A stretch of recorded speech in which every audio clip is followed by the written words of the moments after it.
రామాపురం అనే గ్రామంలో శివ రమణ అనే ఇద్దరు మిత్రులు ఉండేవాళ్ళు. రమణకి శివ అంటే చాలా ఇష్టం, కానీ శివకి రమణ అంటే ఇష్టం లేదు. అయినప్పటికీ ముఖం మార్చి శివ రమణతో కలిసి ఉండేవాడు.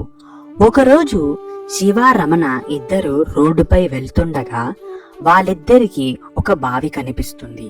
అది చూసిన శివ రమణతో ఇలా అంటాడు, రే రమణ, మనం ఓసారి బావి దగ్గరికి వెళ్ళి చూసొద్దామా?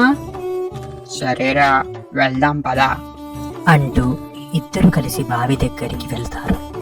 ఆ బావి దగ్గరికి వెళ్ళగానే శివ రమణని బావిలోకి తోసేస్తాడు. రమణ బావిలో పడిపోతాడు. రమణ బావిలోంచి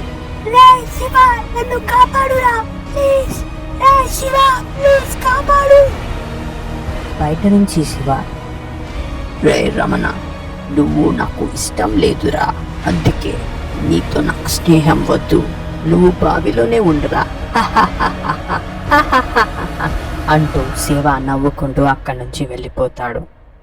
అటువైపుగా వెళ్తున్న ఒక రైతు రమణ బావిలోంచి అరుస్తున్న అరుపులు విని తాడు వేసి రమణని బావిలోంచి కాపాడతాడు. అదేవిధంగా శివ ఆనందంతో రోడ్డుపై వెళ్తూ కింద చూసుకోకుండా ఒక గుంతలో పడిపోతాడు.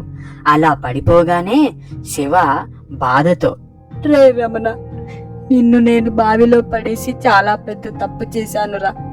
దేవుడా, ప్లీజ్ నన్ను రక్షించు, ప్లీజ్ అంటూ శివ బాధతో ఏడుస్తూ ఉంటాడు.